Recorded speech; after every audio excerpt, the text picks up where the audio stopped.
Kiss My Chaos. Taking stories of trauma into triumph while living life in the middle and everything in between. All views are expressed solely of the host, guests, and for entertainment purposes only. You don't like it? Well, you can kiss our chaos. Here are your hosts, Abigail Dark and D.T. Hudson.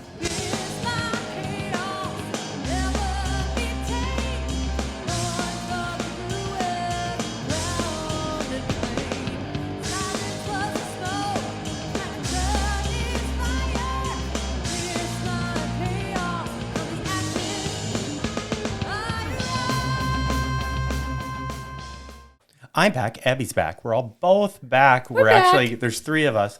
I do have a question. What the hell's going on in this city? I don't know. Everything is blowing up and violence is like going crazy and a lot of blame going around. I love going on Facebook and just reading comments, and I get a kick out of them because one, some of them are actually pretty spot on in my opinion. The others just ignorance and. Just stop hurting each other. I mean, get along, everybody, right? I mean, yeah, it gets kind of irritating. Like, why do we need to blame, anybody, any of the pieces? Like, don't blame the police, blame the people that are doing it. Yeah, blame the people that are doing it and figure out why they're doing it so we can stop people from doing it. I don't have the answers because... I don't either, so I keep my mouth shut. Well, you should. You have all this experience, Dan. You tell them how it is. I will tell you this, because I'm very old. When I worked a beat similar to that, we brought in people that dealt with these types of crimes on a regular basis, and it didn't eliminate it, but it reduced it greatly. And maybe that's an answer. Maybe it'll help. I don't know. But we started to have a small gang problem in downtown Fargo in the what years was it? Probably late 90s. And the LA gang unit came up here and trained us on how to deal with it. And it seemed to work because revitalization of the downtown, and it was pretty safe. And I'm not saying it's not safe now, but I also know from this community that it won't be tolerated, and there will be a solution at some point or another, regardless of what anyone's opinion is, because that is the ultimate goal. Well, right. Don't we aren't we trying to make downtown a family area? How can we do that with how we're doing it right now? It's not working.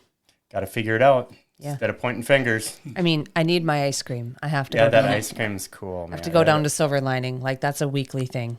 There's just been too much invested. I'm not talking monetarily. I mean, people's blood, sweat, and tears. I mean, there's small businesses down there. You got to protect them. So.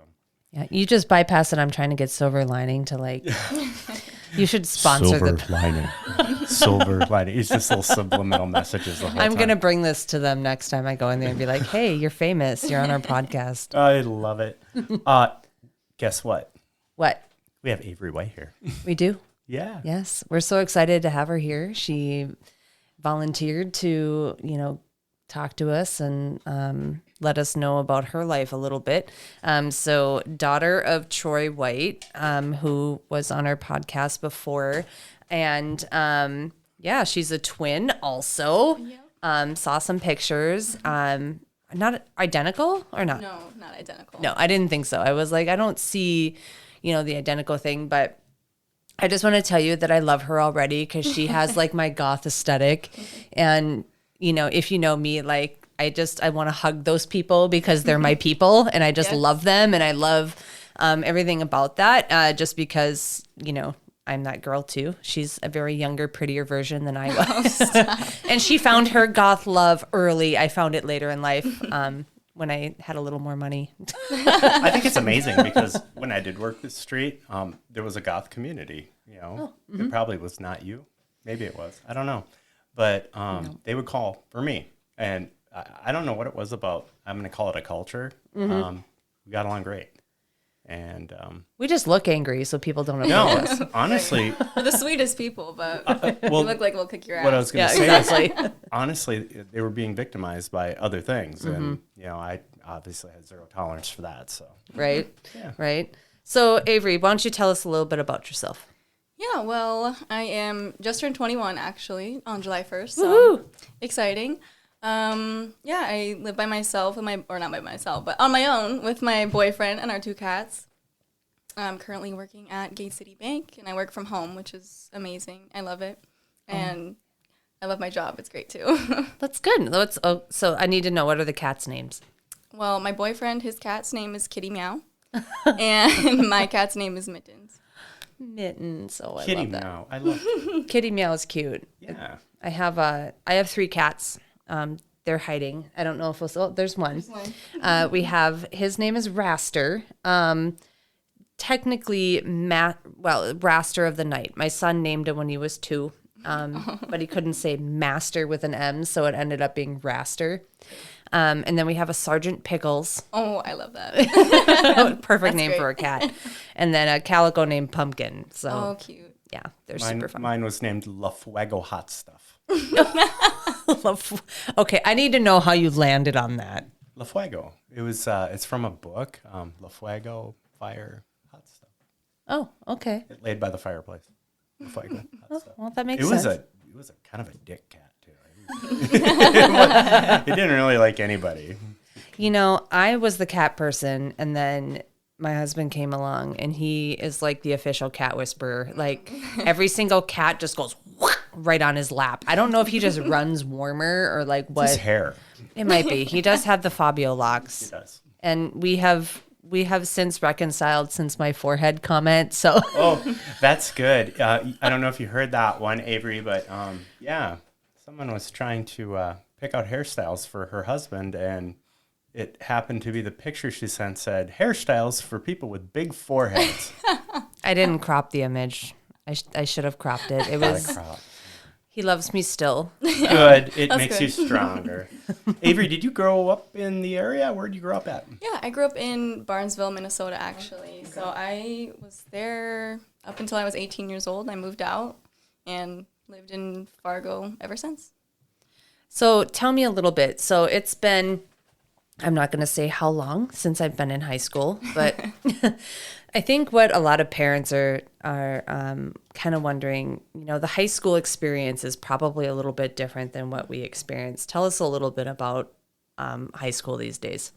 Yeah, well, I'm not sure how it was back when you were in high school, Yeah. but I know the school I went to, at least in Barnesville, it was a smaller school, so it was very cliquey, and you know, people had their people, and that was it. Mm-hmm. And a lot of the teachers and staff at that in Barnesville, they were just not equipped for a lot of challenges that kids had. And I did end up moving schools. I went to Davies. Okay. And I loved it when I first went there. It was great. There was more people, more just diversity. Mm-hmm. And, you know, I really thought, you know, this would be a great place to just, like, finally be okay. Because when I was living in Barnesville, I didn't notice a lot of the mental health stuff. You know, I just thought that was, like, you know, normal for kids. And especially me, you know, I was, like, a pretty defiant child, as my dad loves to say. And, you know, I just thought I was just being a kid. And when I moved, that was in 8th grade. So when I was in 8th grade, I moved schools. And that's when it kind of started, I kind of started realizing more of, like, oh, like, I am anxious and I am depressed. And it's not necessarily normal, but I know a lot of people do experience that. Yeah, so after switching schools, and my sister didn't switch with me, so I was alone for a bit, and that was nice. And, you know, 8th grade was good, but going into freshman year is kind of really when things started to go downhill. Sure. I just think the stress of school, and I was, like, putting so much of my energy into how school is making me feel, and, like, I thought after school it would just be great and easy and life would be fine, but there's different issues that come with adulthood. But yeah, freshman year, that's kind of where, I don't want to say it wasn't like specific people that made it bad, or Sure. I wasn't getting bullied or anything. It was just the stress of getting up, going to school, having to be there, being somewhere I don't want to be. Mm-hmm. And the thought just every day, just all day, every day, wanting to just go home and do nothing. So I had no motivation even for homework. I honestly couldn't tell you if I ever did my homework, because it was Right. just like when I was done with school, I didn't want to think about it anymore because it would just be way too much, and that was already consuming me at every second I had there. Well, we have a similarity there because I don't think I ever did homework either. I don't think I did either, which is probably why I was a nice B student. Yeah. Never made it to the A's. C's get degrees was my thing. Yeah. I think D's get degrees too. There you go. My dad told me, he's like, you don't need to get A's, you just need to get C's as long as you pass. Like, that's all I care about, which was I great. think with like when you were talking about that, the anxiety, do you feel like a lot of that was just on your own doing? You're internalizing a lot of things that were happening around you? Yeah, 100%. You know, my dad always told me, he's like, I think you have social anxiety. And I'm like, I don't have social anxiety. Like, I like to talk to people and I like to, you know, go out and meet new people. But I just realized, you know, doing presentations in class, I just felt, or even just like getting up and going to get another pencil or just something like that, I just felt like eyes were on my back and everyone was like looking at me or judging me for something or just like analyzing me, how I analyze other people because I'm so anxious about how I'm being perceived. Sure. And I honestly didn't realize that until recently because, you know, it's been hard. I used to not have an issue going out in public, but now it's just like, it's scary, especially with like all the things you hear and like the stuff that's been going on downtown now. It's like, it gets a lot. It gets to be a lot. So, and yeah, I do project that on myself a lot. I'm in my head a lot. I'm an overthinker. And that's like the worst part about me because it just like everything, every little thing I'm thinking too much about. The last, when we were talking to Kiesta Mock last time, she had talked a lot about cognitive therapy, things like that, like where you let your thoughts go, how you internalize them and how you go into that situation. So you said in 9th grade that was when you started to feel the most depressed. You said you weren't bullied or anything like that, like nobody was rude or mean. Did you have a lot of friends like in your smaller social circle, or did you feel very isolated? Well, let's see. Well, when I was switching schools or after I switched schools, I was pretty popular because I was a new girl, so everyone wanted to be friends with a new girl. And then in freshman year, I didn't really talk to anybody, and not because nobody wanted to talk to me, I just didn't want to talk to anybody. Sure. And I feel like that's part of me just isolating myself and, you know, thinking I want to be alone, but it's just my depression wanting me to be alone. So I did have a good group of friends, and even later on in high school, I really didn't have any friends at my school. I had a great friend group from a different school, and we were best friends. But yeah, and freshman year, I wasn't super close to anybody, but Sure. yeah. Were you involved in any school activities, anything like that? Music? Oh, yeah, I did band, actually. Most of that was in 8th grade, not really in high school. You know, I used to do volleyball and, you know, it's just stuff like that. So, but when I went to high school, my dad always, like, drilled into me. He's like, you need to do, like, extracurricular activities. Like, find out what you like to do, get a hobby. I, of course, wasn't interested in any of that because, you know, I was, like, I just get so overwhelmed with, like, everything. So just adding more to my plate didn't seem like a good thing to do. But Sure. he always pushed that into me, just like, you know, find something you love to do and, you know, it'll make your life a little bit better, which is true. But, yeah, I know I did forensics. That was my favorite class ever. I loved forensics. So that was really fun. So I did do a couple of things, but more down the road, I didn't do anything. Is there, so looking back on it now that you're older and wiser, like, what do you think, like, was there anything your dad could have said or done or, like, pushed you towards that you think could have maybe improved your mental state at that time? Or do you think that at that point you probably would have just rebelled even more? Well, me and my dad, we kind of, when I was in high school, we didn't have a great relationship. But that's Normal. better now. Yeah, normal. I mean, a teenage girl and her dad, I mean. Right. So, yeah, but I think I did listen to him because I knew he worked with people like me, and he also struggled with his own stuff as well. So, but that, you know, I was defiant. Right. So, I mean, I just felt like I think too logically, and with everything he would tell me, I would have like a counter to it, just like tell him, well, what about this or what about this? And so I was like, again, overthinking about every little thing. So, I mean, I think I did like that he was involved in that way, because it showed me that he cared. Even if I didn't necessarily listen to it, I knew he was still there for me, and I really did appreciate that. Sure. And you had spoke to me once about, like, when did it turn to be the worst? When did you have the suicide thoughts? That was freshman year. Freshman year. I think it's a little cloudy, but Sure. like beginning, I think, of freshman year, because those feelings I've been having, they were there forever, and I just felt hopeless. I felt stuck, and that like this is just how life is gonna be, and I'm just gonna feel like this forever.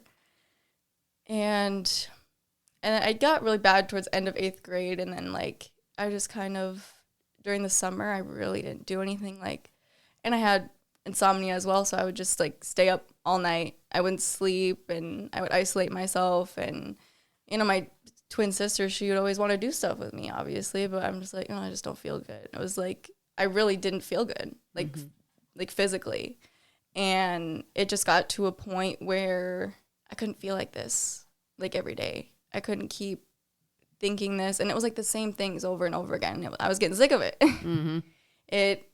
And I just was like, I've taken so many different medications to try and help, and I didn't feel like it was working. And it just came to a point where I thought nothing else is going to help me, and this is the only thing that's going to make it stop. Right. Where I think, like, with the pain and all of the stuff that you're experiencing, and the, you know, the constant negativity and negative thoughts and things like that, were you able to confide in your friends with any of your feelings, or did you pretty much just keep it to yourself and internalize it? I know I did talk to my friends sometimes, but it wasn't ever serious. I feel like our generation now, we throw around, well, I'm going to kill myself a lot. And it's not serious anymore. So I remember like talking to my friends, it'd be like, oh yeah, you know, this sucks. Like we're on the struggle bus together, but it's just like I felt different. I felt like nobody felt like I did. And, you know, even talking to my dad or my mom or my sister about it, it was just like the same thing. I was tired of crying about it. I was tired of crying about the same things I couldn't fix, and tired of having a conversation, like an hour-long conversation with my dad or my mom about feelings. And basically it was just like, I know I was going to feel the same still after that. And I think that was also part of me too, is just like, did I want to get better? Because it didn't really seem like I was actively trying to, and I was just kind of letting it consume me. But You didn't know, though. Right. You don't know how to get better. I think that if there's a way, I mean, outside of a magic pill, if there's a way to get better, you know, I think people want that. I mean, I would, but regardless of how hard that is to do. yeah. Oh, yeah. And I think, too, in your generation, some of the differences that I see, you know, even from my generation, is there is a lot of social media that's at play. So and how I feel it affects people now, especially younger girls, even younger boys, it doesn't matter. The pressures of perfection, seeing these unrealistic, idealistic bodies, goals, they're making millions of dollars posting videos. Like, you know, every youth has this like dream or expectation that, oh, is that how I'm supposed to be? Is that like what I need to grow up and, you know, look like and do and feel? Do you think that, I mean, tell me if I'm wrong. Like, do you think that that's part of it? I would say a little bit, yeah. Like, I know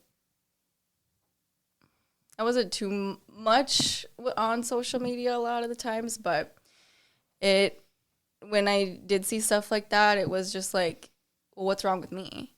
And like, why why am I not special, or why is she different than, you know, anybody else? And it was just like, you know, plastic surgery, getting Botox and all this stuff. And it's just like, especially growing up with that, and nowadays I kind of like have to stop myself sometimes and be like, I don't need that stuff. I don't need it. And it's just like, I don't know. You're criticized if you do it, and you're criticized if you don't. So it's a rough world out there. It's a very judgmental world. And so that kind of stuck with me going into that social media realm, because you had talked about how in your head you were, I mean, not judging other people, but you were like, oh, well, if I thought this about this person, then they must be thinking this about me. Yep. And so it's that play on a lot of that like instant gratification of, you know, the worst thing that could happen, the what ifs, oh, well, if I go downtown in the evening, I'm going to get shot because there's a bunch of, you know, and you're playing out all these scenarios in your head. Since then, and obviously you're still here. So we know you didn't act, you know, on it. So when you had those feelings, did you bring it up to your parents? I didn't. I really didn't. I know, I don't know if they knew or if they had, I mean, they probably didn't, but I was embarrassed. It was embarrassing. And I mean, how do you go up to your parent and be like, hey, I want to die, you know? And it's just a hard conversation. And I know even like, I remember I had wrote in a notebook basically, and this was like a couple years before I even attempted, but it was something along the lines of a suicide note. And, you know, my dad found it and he saw it, and it was a hard conversation. It was, especially because I didn't bring it up to him. It was something that he saw. So you got to see his reaction from seeing it in your notebook, but yet still, how long after that was your attempt? I would say, because I think that was in 8th grade when he found that. So like about a year after. Okay. And I remember I told him, I was just like, because even then I didn't admit it. I was just like, this is just how I'm feeling. I'm not actually going to do it. And at that point, I didn't think I was going to, because like I didn't have a plan for it. I know I wanted to, but I didn't have a plan or anything. But yeah. The second time, had you like, you do think ahead in advance, obviously with the anxiety and with the depression. Did you have a plan at that second time when you attempted? You know, it's hard to remember, but I think it just like, I'd been thinking about it for so long that it wasn't like, okay, this is how I'm going to do it. It was just like, this is how I can do it, and I'm gonna. And I just remember that night, and I wasn't even worried. Like I didn't feel stressed out, and I felt like, oh, I'm going to be fine again. Like I'm going to be okay. I don't have to deal with this anymore. I think what people would really want to know is what stopped you. Well, I think I just remember like waking up in the morning and like dang, I'm still here. And sorry.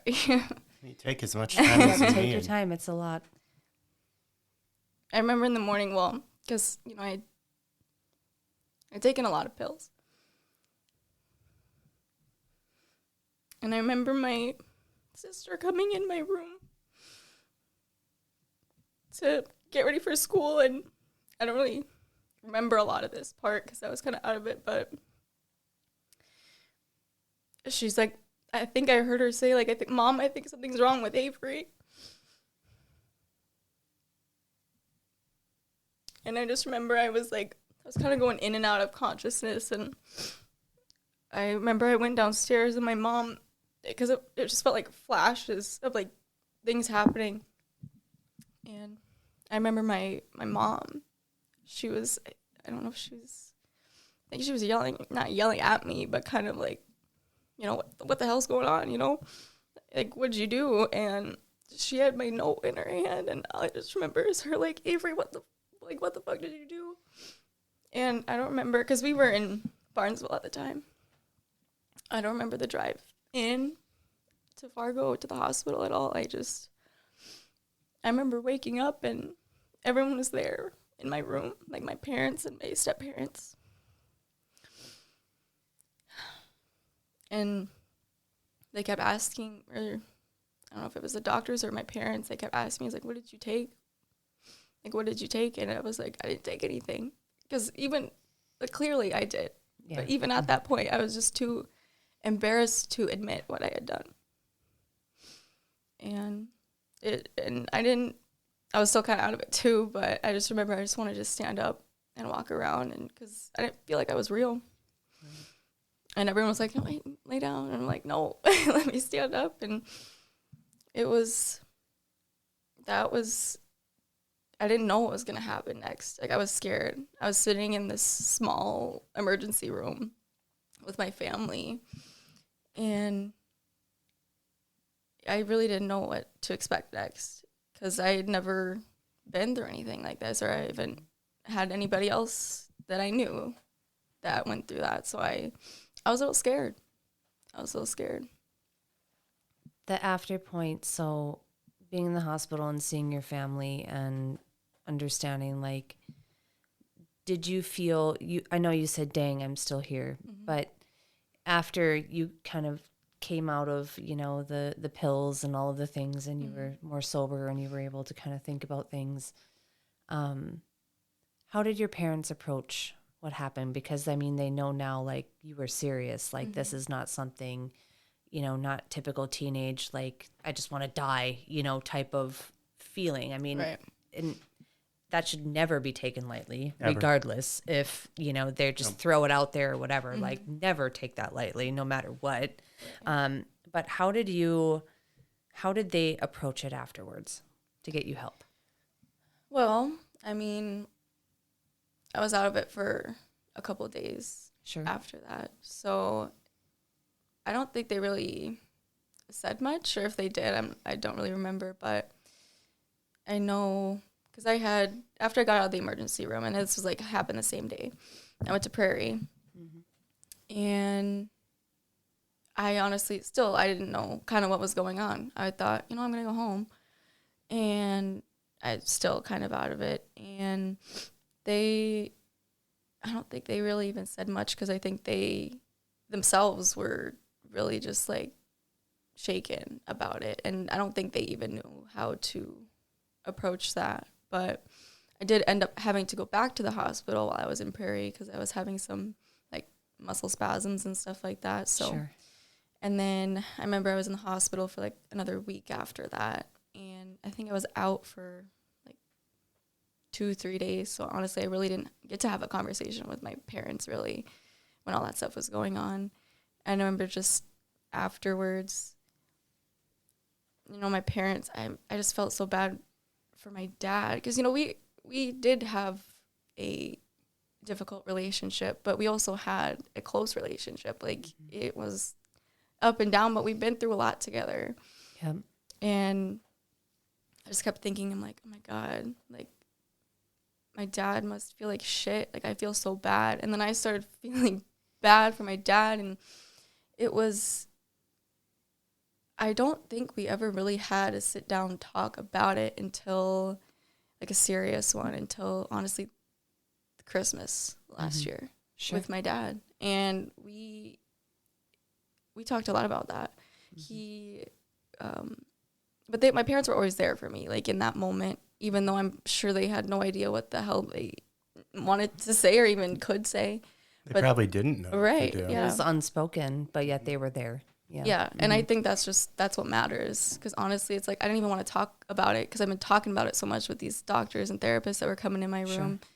It was just nice for them to be there for me. And then just know, because, they were also in the room, and I was talking about it too. So I'm sure they had their thoughts, but I'm glad they were there for me for the most part, honestly. It's called love. Yeah.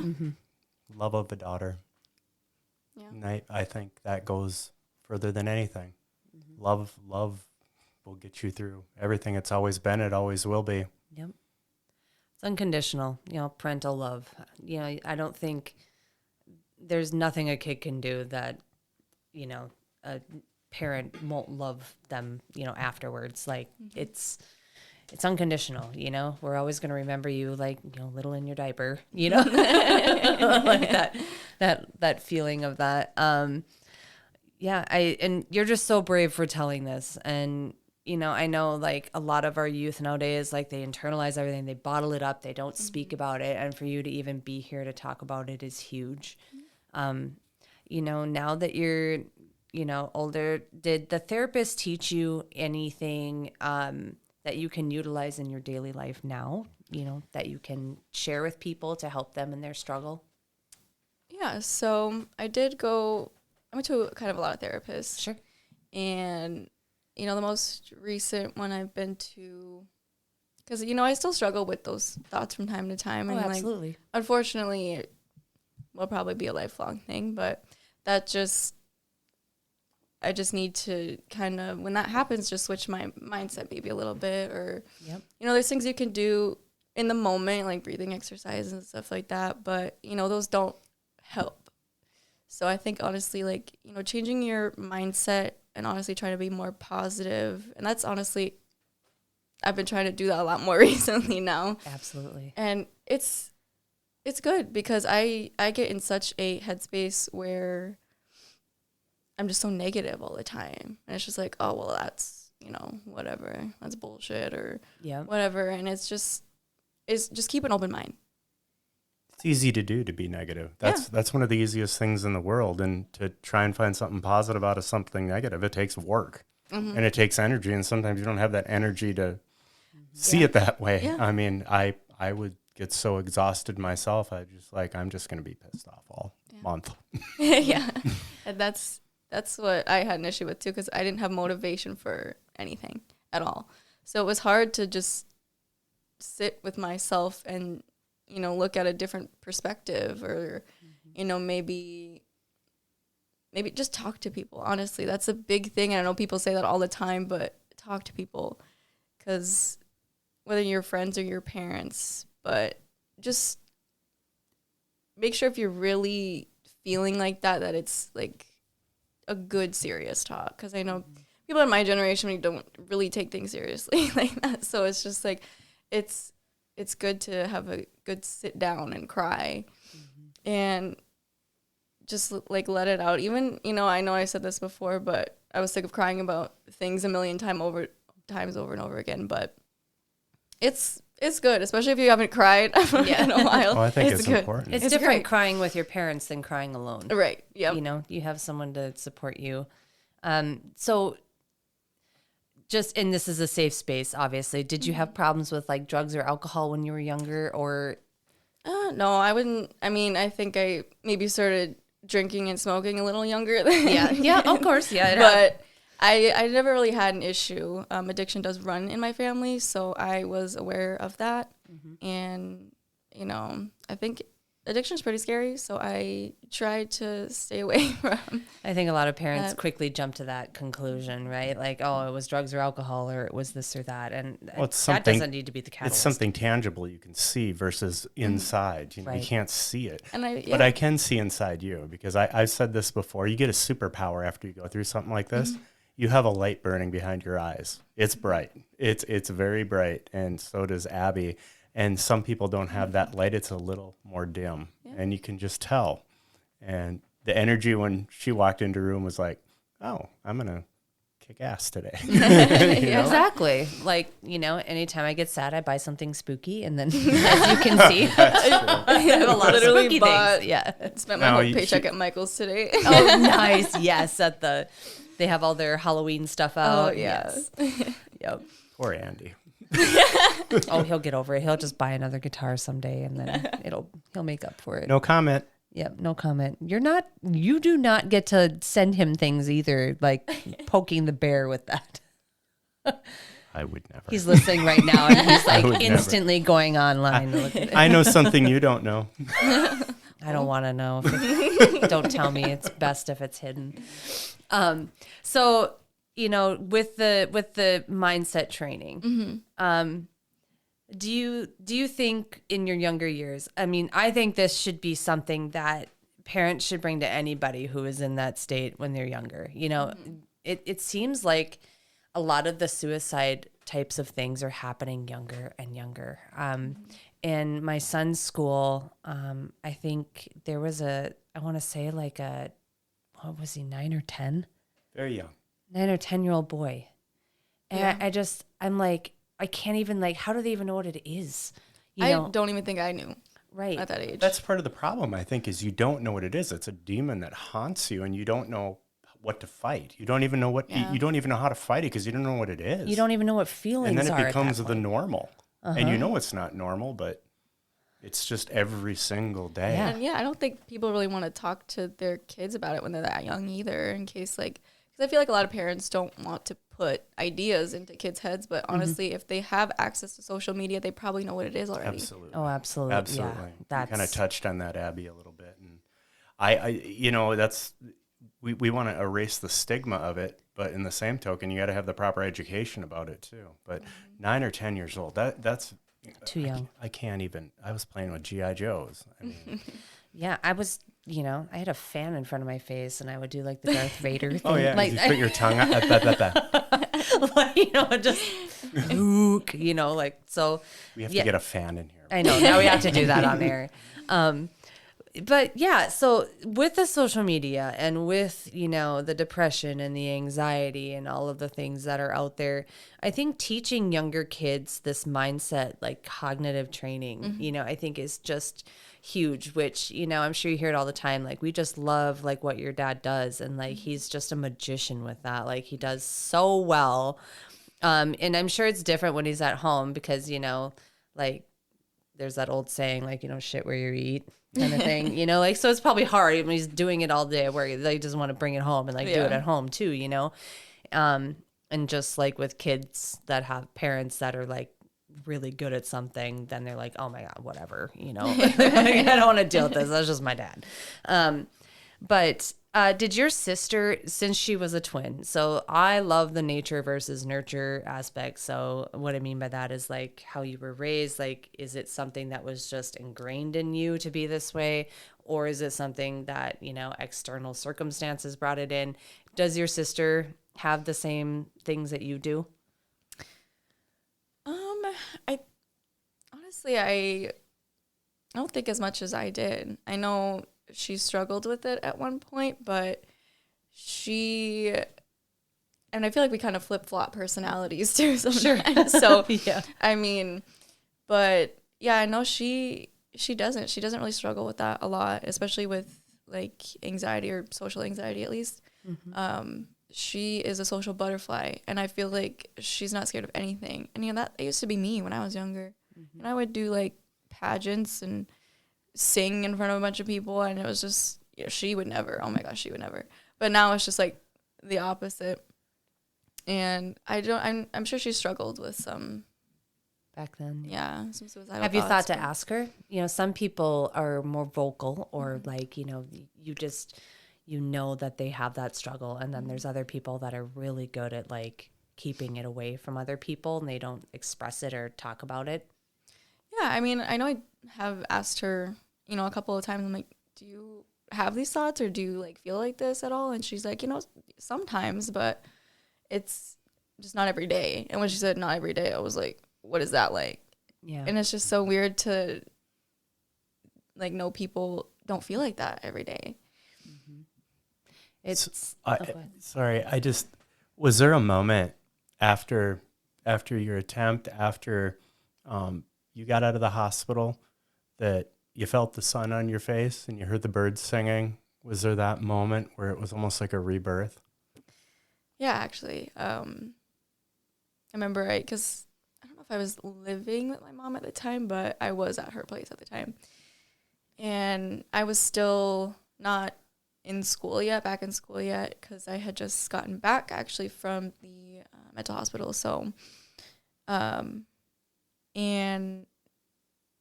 I remember we were about to leave to go to Fargo, and my friends who still went to school in Barnesville, and I was still pretty close with, we grew up together. I remember I was walking over there to go see them, and they came out of the school, and they just started like running towards me, and that just like, I didn't feel that important before that, and that just kind of what made me feel really important and that people love me and they're glad I'm here. Oh, absolutely. Yeah, I could totally see that. You have like you don't seem like you think you do, but like look at your confidence and look at like you doing this. Like not a lot of people can do what you're doing right now. Yeah, It's very important. And just to let you know, like everyone that's listening to this is you're helping people and you are speaking out and doing all the things that so many people are so afraid to do. Are there things now that you look forward to doing that you have that you're just, it brings you joy in life? Tell us a little bit about that. Yeah, well, I mean, now that I've turned 21, Yes. I love going out with my friends. And me, I'm such a homebody too, so I don't love to go out all the time, but it's mostly just, getting off of work and getting to cuddle with my cats and my boyfriend and just like watching TV. Like that's just In that best order. thing. Cats Yes. first, then boyfriend. Yes. So you have to have a Exactly. blanket, then the cat. Yep. Yeah. That's just my favorite thing ever. And I love like just relaxing and not doing anything, honestly. You It's found great. your peace. Yeah. You're comfortable with yourself. You don't need to put yourself out there to do all that in order to get like recognition from people. And so your boyfriend, I would imagine he's pretty supportive. Oh, 100%. Yeah. Good.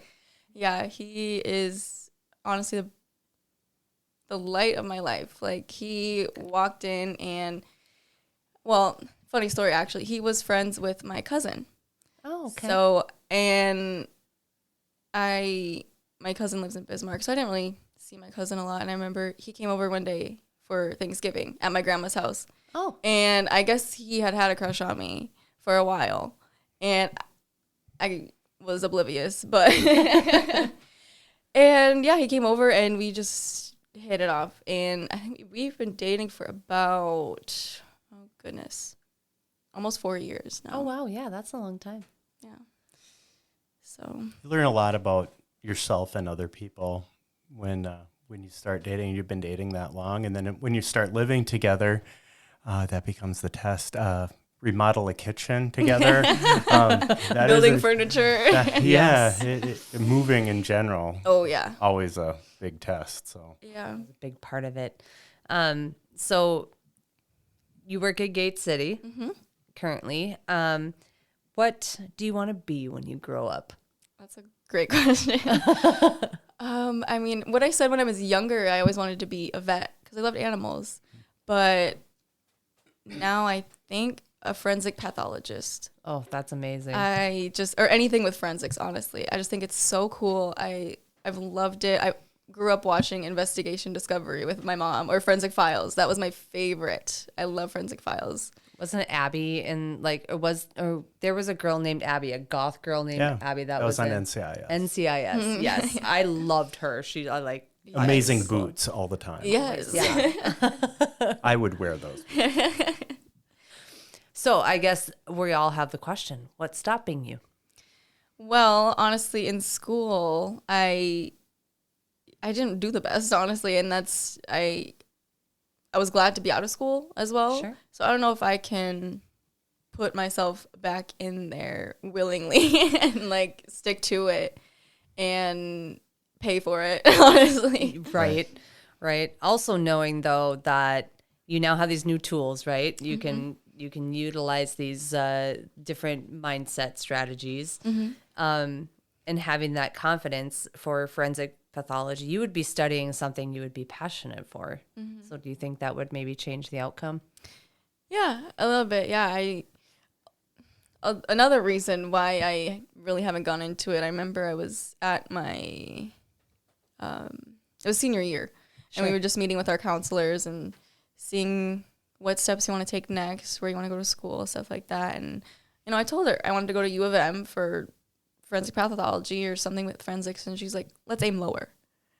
That's the worst thing to say. And I already had issues with another therapist. I had actually switched therapists at my school or counselors at my school, because the other one, I was having a bad panic attack, horrible panic attack. Yeah. And she let me go home. My mom was there and she let me go home. And then I remember I went in there again. She's like, see, I don't want to send you home because last time you were manipulating me. Yeah. So, and we switched counselors right after that. And, Yeah. you know, and when I heard that the aim lower, it kind of just, because I've never heard anything like that before. All my teachers are like, Avery, you're so smart. You just need to do your homework. You need to like do your work. Yep. You have potential. You know, I could see you in class every day. You just need to do the work. And to hear that, it felt like a gut punch, kind of just like a, dang, I did this to myself, or like just confirming all the negative thoughts I had about myself. And I know a lot of people do have awful experiences with their school counselor as well. I think that's horrid that they have a resource there for kids who need it. Yeah. And there's no empathy. That's not, that breaks my heart that, they're looking for someone as an adult to trust, to like tell their story to, and then that's the reaction that they get. But in my head, seeing you are an extremely intelligent young individual. And I say, if you want to be a forensic pathologist, do it, because you're young, you can do it. You don't want to wake up and be 40 like me. I'm actually 41. I wish I was. But 41. we don't talk about that. Do you think maybe this is what my problem with homework was? I was bored. Yeah. I didn't care. I was just bored. It's like, Yeah. this has absolutely nothing to do with what I didn't even know what I wanted to do. Yeah. Still don't. I So will it's someday. Yeah. I'm not going to need this when I grow up. Oh, exactly. Right. Stepping stones, like Thank God for algebra for me. I don't think I've ever used it. gross. Yeah, nobody uses Keep your algebra. letters and your numbers separate. That's My- actually the only math I was like good at was algebra. I was not. I don't have an algebraic brain, but So interesting you say that. So as a forensic pathologist, you're putting the pieces of a puzzle back together. And I find it kind of interesting that your life was kind of a puzzle and you're putting that back together as well. That's pretty badass. I like that. it is. And I think, nowadays with having school be online, I mean, you can start, it's a stepping stone, maybe take a couple generals, get some of those out of the way, do it online, like use that as a stepping stone to, or even, you know what? I say just go into the school and ask for a tour and talk to like the school admissions people and just say, hey, this is kind of what I'm thinking. Here's my story. Like, what are your thoughts? Like just putting your foot in the door, and then you don't have to go through the door. You can just put your foot in and you can take it back out if you want. Yeah. But it's definitely something as you grow in your confidence and as you grow in your mindset. See, now you're thinking of all the possibilities that could go wrong. See that? Yeah. Yep. But think of all the things that could go well. You could be doing something you love to do, even if it's not forensic pathology, if because you don't know where your path is going to take you. You might take Right. one class here and you're like, oh man, I love that. Like, I think I could see myself doing that or doing this or that. Yeah. Or, maybe you don't go to college at all. Maybe you find a path in life. But I want you to know that you are capable of anything. 100% you're capable of anything. That's very clear. Yes. No doubt in my mind. See, look at her eyes. You are. You can do anything you set your mind to, and you're young enough now where, don't wait until you're older and then you're like, oh man, I wish I had, Right. just stepped out of my comfort zone a little bit. I'm a little pissed off at the aim lower comment. That's stuck just- in my You're head. telling me. Oh, burst that my sticks ass, in my man, head. like- One person can cause damage like that, and out of ignorance, and if they had a bad day. But look what that does. There's a level of responsibility there, and that really irks me. Right. And I'm still thinking about it. And I Yeah, sure. Why wouldn't you? graduated like, oh my gosh, when was that now? 22, almost 3 years ago now. Yeah, and it's so. Well, you prove them wrong then. Yeah. Right. That's Yeah. what you Hell do. yeah, prove Prove 'em them wrong. wrong. Exactly. Well, I'm not going to say it. I have a lot to say about it, but I have to hit my little beep button here. And I don't. I mean, who doesn't love Dexter and like those Yeah, movies with like the blood work and he was what, a blood pathologist? Was that what Yeah. Dexter does? He's a blood. Yeah. Blood Smear Blood analysis. spatter. blood Blood smear. spat- Yeah, I love spatter. that series. I loved Yeah. it. Or even, I loved a lot of that too when I was younger. I went more of like the psychology route because I'm just very much a people person and I just loved that part of it, which is kind of why I love the podcast, because I get to dive into that, because I'm mad at myself because I was more focused on like booze and partying and fun in college than like actually finishing it. So I'm trying to make up for my lack of that. No, I'm not. I'm not. It's older in life. I You would like just, now. oh my God, I have to be in bed by 9:30. That's me now, honestly. Yeah. And I'm happy with it. I love sitting at home with my too. cat too. Yeah, and having your peace and like doing your stuff, and absolutely. Yeah, like I said earlier, I kind of had my party phase a little early in life. So by the time I'm 21 now, I'm over it. I don't even like drinking. I don't. Yeah, and that's okay. Like, especially like we've talked to my son, because we have addiction in our family that runs pretty deep on both sides. And we've talked to him very openly, as a 7 and 8 year old young boy. Good. Like, he's had a couple of family members pass away due to alcoholism and some other things. So we're very open about it. Like, as he gets older, it's a choice he's going to have to make, but understand that you are predispositioned to have an issue with it. Yeah. And be careful. Yeah, we do. We talk about it. And so a lot of times when he's, we'll be out in public and like, Mom, they're drinking and smoking. And I'm like, but that's a choice. okay. They're adults, like they can make those choices. Does that count for cigars too? Because we do that in your backyard. It does. I mean, the child chews bubblegum cigars Yeah, with the it's- boys while they're back there smoking their cigars. So like, Mom comes out there every now and then. yeah, I mean, Mom has a cigar every now and then too. I mean, like, come on, we're not perfect. We need to live life. It's all about balance. Yeah, it is. Absolutely. 100% about balance. That's I very do have a smart, tough yeah. question for you though. Yeah. Do you know who Avery is? Me, myself, yeah. Do you know your identity now? I would like to think so. Yeah, I that's think good. definitely more recently, because I always kind of liked the dark clothes and the makeup and stuff, but I always wanted to fit in. And honestly, the last couple months, I've just really been exploring myself even Good. more and trying for to you. understand, how I'm thinking and, what moods I get in a certain area or like a time or whatever, what's going on in my life and how I react to things. So I'm just really trying to get more in touch with myself, because I feel like I'm so in touch with other people. I think that's really important. Very, very much an empath, are you? Yeah, 100%. Yeah. Yep. What am I generating towards you right now? I've had Yep. 200 milligrams of caffeine. Thank you, Abby. You're welcome. But yeah, being an empath and like feeling everyone else's feelings, it's important that you're coming out and that you reached out to us to tell your story and to let other parents know, like, hey, these are some things that you can do with your kid.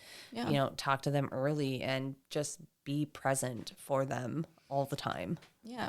And, if you are an empath, and it's hard, it's a lot. You use a lot of your energy on other people and you don't think about yourself too much. So I've been trying to be a little bit more selfish lately. Well, That's good. You can In a good use that way. word, but it's a boundary. Yeah. And we talk about boundaries a lot. And when you do podcasts, when you write books, when you're on TV, if you're on the radio, things like that, people will reach out to you. And it's not like you're cutting them off, but there's a boundary because you have to protect yourself too. You got to take care of yourself. You Absolutely. can't help people unless you're in a good spot. And we Kiesta said it too. Some days I'm just like, hey, today's not the day. I'll get with you later. And there's nothing wrong with that. And if they can't accept that, well, that's on them. Not your person. Yeah, Yep. exactly. And I'm glad you found your identity, because I think hard.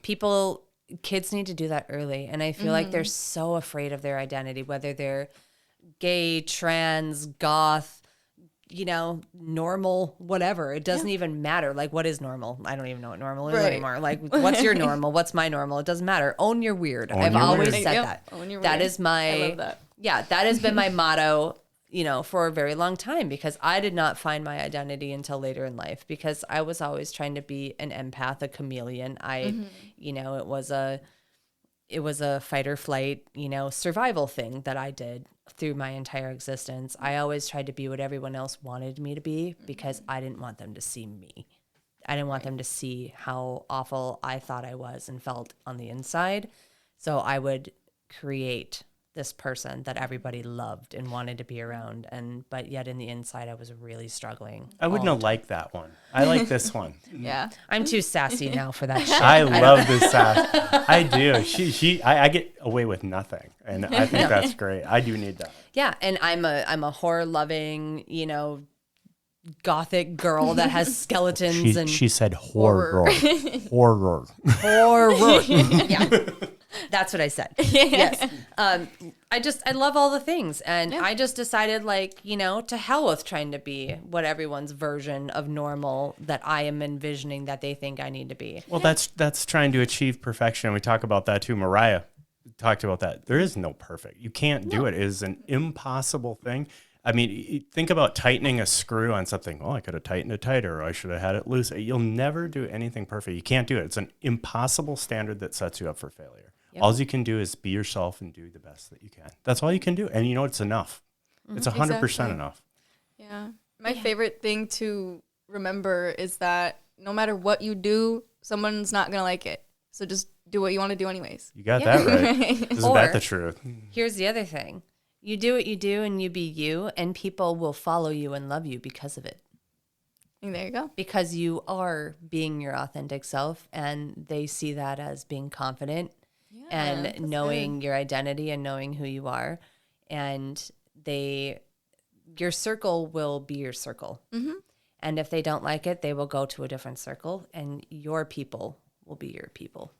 Absolutely. Yeah. Know your people. Find your people. Sounds like you found your people. 4-legged ones and 2-legged ones. Yeah. We always have a really tough question, and this is going to be great because this is going to come from a 21-year-old. I was in basic training at 21. I had no business carrying a gun, and even then I was pretty irresponsible. At 21, and for the people listening, because there's a lot of people that do listen, what advice can you give that freshman now? Oh, wow. Pay attention to yourself. Put yourself first sometimes, especially if you don't. Right. Just make yourself a priority, because you'll get lost in other thoughts and your depression. So you just need to make your happiness a priority, and just also making sure you're not hurting people in the process, obviously, but just, making time for yourself, and just know that there's other way to go about things than just life sucks, and that's how it's going to be, because that's never a good mindset to be in. It's just hopeless. So just try to be more positive, and take it one day at a time, honestly, because that was the hardest part for me, because I would always think about the future, and it's like, oh, this is gonna be so stressful. It's like, you're not there yet. You don't need to worry about it. Right. Just think about it when you get to that point, but just take it one day at a time, and just try to relax too, just when you can, because even when I was in my room not doing anything, I wasn't relaxing. I was stressing out. So just find something. I love to do diamond paintings. Cool. Those are so fun. I like to just sit and do it. I don't have to think. I just put on Golden Girls. I love the Golden Girls. I should have worn my Golden Girls shirt. I haven't dressed up like gangsters.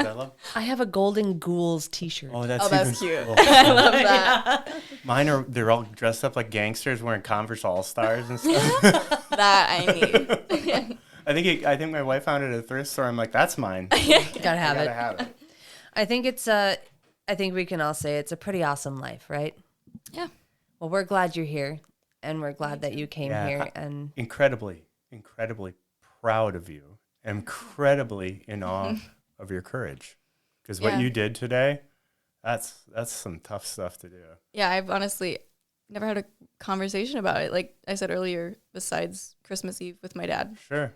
And even with my sister, we talk about it, but it's mostly just as I said, my generation loves to make jokes. So it's I'm joking about my trauma, and it was never a serious thing. And my counselors, when I was in the mental hospital, they would prepare me for this, or because people are going to ask, where were you? Mm-hmm. When you get back to school, and people are going to what are you going to say? What are you going to talk about? How are you going to say it? So I was kind of I didn't know, because people I thought I was prepared for it.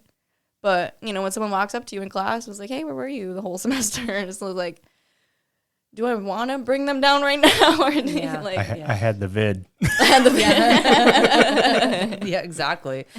It's a hard conversation to have, It and is. it's a hard thing to swallow and face. Like, oh my gosh, I did that. I you think know? it's a Yeah. legitimate question. It's to prepare you because that Absolutely. could have been really overwhelming for sure. yeah. I'm glad they do that, though, because you know, I didn't even think about that. It was like people are going to be like, what the hell? Because I didn't have my phone either. So I wasn't texting my friends or anything. So, yeah. But I'm sure my sister let him know. But Well, know you're loved, girl. Yeah. Yes. This has been so beneficial for me. I have family members that are of that age or were of that age that struggled too, and it's tough. And I'm just gonna say it: girls can be so mean. Oh my God! I mean, they can just be so mean. He's looking at me. No, I'm not. I was hoping you were gonna Side-eyeing. nod. It's like, yeah, girls can be mean. Oh I'm gosh, not no, we're thinking you. awful. We are terrible. Like Oh, so judgy. my best friend, like one of my best friends and I, like she was my bully when we were young. Like in I think we were like 5th or 6th grade. We were going on the bus to the elementary school, and she would sit in the back of the bus and she would like yell all these awful things at me.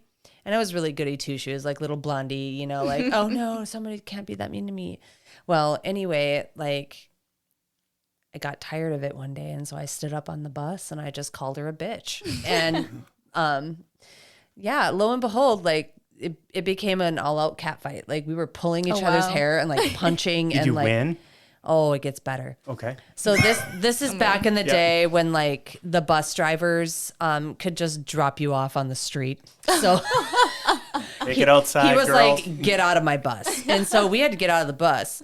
The next day, the school punished us by like hanging out with each other the whole time. Oh, that's horrible. And so we had to be like friends through the whole day. Oh, that's horrible. And then we became like best friends. Now that's dangerous. Yeah. oh, yeah. And we are still best friends to this day. We get together, you know, all of us, you know, we hang out and we do baby showers and all the things. But it always reminds me like, you know, that could have been like your bully. You never know what somebody is struggling with. Oh, yeah. So something to 100%. think about. Like you don't know like your bully or whoever it is. Like obviously, you know, she had kind of a tough, you know, time at home at that time. And, you know, thinking about those things now that I'm older, you know, and I was probably someone's bully at some point too, maybe. You know, I didn't think I was an awful person. I mean, now I'm just my husband's bully, so he's fine.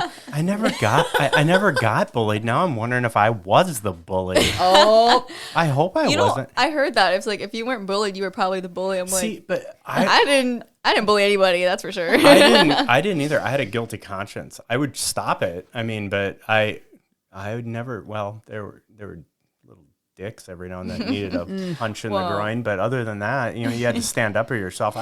I came from a smaller school. Believe me, I had graduated with 13. I was probably wow. number 13. But we didn't. It was isolated. You know, but cliquey, like you said, oh my gosh, God. it was awful. It's horrible at a small school. And the worst thing is like there's like always like the popular friend group, and they would all just date each other. It was so weird. Did you experience that at all? Like, oh yeah. Yeah, but now you're 21, you're like, yeah, it's pretty gross. I mean, it's weird. I'm like, why are you dating your friend's ex-boyfriend, and then the next week they're dating another one of your friends? It's like, huh? Well, I had a class of 24 people, so there really wasn't a big pool to judge, like to go from. So I would go to like surrounding towns. I never dated anyone like in my school because I was like, oh God, no, the pool's too small here. Yeah. We need to like I was branch too out. shy. But I was too shy to do any of that. oh, I was wow. probably pretty ignorant, actually. If somebody liked me, I would not have known. Oh, I was boy crazy. Yeah. My poor dad. Dad, I love you. Sorry, I'm Abby's sorry. dad. I was horrible. Let's not get I was crazy. really bad. Oh my God. But you know what? I turned, like he said, you're not dead and you didn't get pregnant young. So you're doing okay. I think I survived. You did okay. I did okay. You did okay. Still do okay. I'm sure my dad had some heart attacks with the guys I brought home. Every dad does. And I think every daughter at some point brings someone home that they know that they shouldn't. I think all of my previous boyfriends besides my current one, honestly. Yeah. I sure know how to pick them, that's for sure. We all do at some point. We get older and wiser. Well, as an empath, sometimes they probably picked you. Oh, that could Honestly, be too. yeah, I was like, I can fix you. Oh, yes. You are was a that? beacon in the dark, for sure. Well, Avery, thank you so much for being here and for telling your story and your bravery. We really appreciate it. And to everyone out there, hit us up on our social media, talk to her and just tell her how amazing she absolutely is. Amazing. Because she's doing leaps and bounds, and we hope that she can help others out there that are struggling with suicide, anxiety, and depression. And Dan and I will post again, some resources that you guys can utilize if you need it and you're feeling down and you feel like you're just stuck, like she said. Hey, you're not alone. Nope. Y'all aren't alone. Never. That's why we do this. You're not alone. And hopefully it opens someone's eyes and explains maybe why a parent, a grandparent, a sibling acts the way they do or acts out or doesn't act out at all. It may explain it. So that's why we do what we do. And we wouldn't be able to do it without people. So thank you, girl. Yeah. Very Thank proud you, of you. Avery. Yeah, thanks for having me, guys. You've been listening to the Kiss My Chaos podcast. Stay tuned for our next episode, where we speak with some of the most intriguing people about their journey from trauma to triumph. If you find yourself in mental crisis, please seek professional medical help immediately.